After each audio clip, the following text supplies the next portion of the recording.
Good evening. This is Uncle Ted, Great Uncle Ted, reaching out to me, Sobrinos.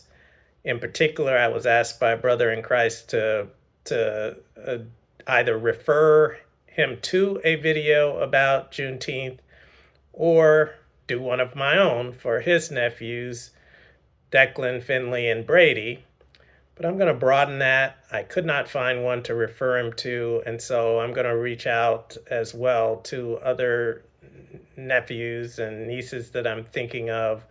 In particular, Wilbert, I'm thinking of Jackson, Marshall, Cooper, Tyler. I'm thinking of Jeremiah, Nehemiah, Ezra, Hampton, Jackson, Carter. I'm also thinking about DJ and my littlest nephew, Noah, who I haven't even met yet.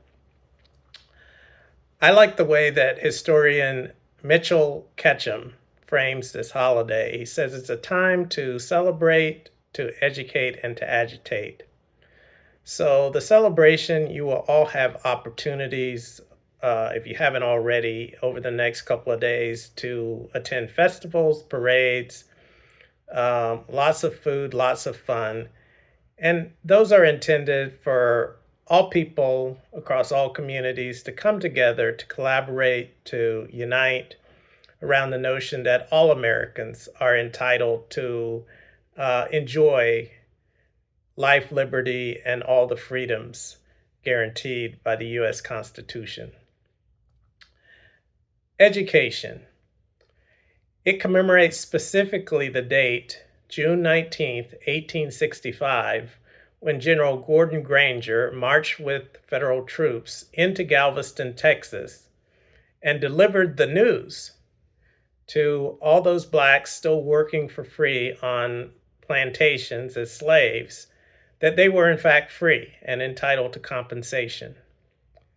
Now, that date has to be put in the context of it follows almost 3 years after President Abraham Lincoln signed the Emancipation Proclamation on January 1st, 1863, declaring that all blacks enslaved in Confederate states were in fact free. And that Emancipation Proclamation actually follows the July 4th, 1776 Declaration of Independence that all men were created equal. I think this, and here's the agitation. Freedom is not self-executing. It is going to require each of you, as it has required many in my generation and generations past, to actually enforce and execute on the idea of freedom for all people.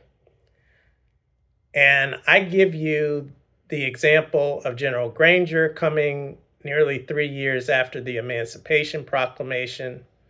I also point out that it wasn't until December 1865, with the ratification of the 13th Amendment, that freedom was extended to all people, all blacks, all over the United States, because the Emancipation Proclamation and General Granger's order only covered Confederate states. I give you two other examples just to make my point. We all celebrate the Brown v. Board decision of 1954, declaring school desegregation in the United States. But it was not until President Dwight D. Eisenhower federalized the National Guard in Arkansas over the objection of Governor Orville Faubus, who wanted to maintain the status quo, that Central High School in Little Rock, Arkansas could be desegregated by the Little Rock Nine. One other example is it wasn't until 1960 that Ruby Bridges and the New Orleans Six were escorted by federal marshals and an order from Skelly Wright Judge Scully Wright to desegregate William Frantz Elementary School in New Orleans. So we all have an obligation to execute and enforce the idea of freedom that was first declared in the Declaration of Independence and then followed with the Emancipation Proclamation and the 13th Amendment.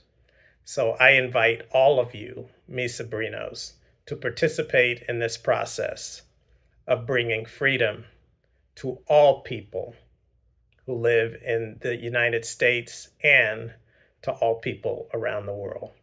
God bless. Uncle Ted.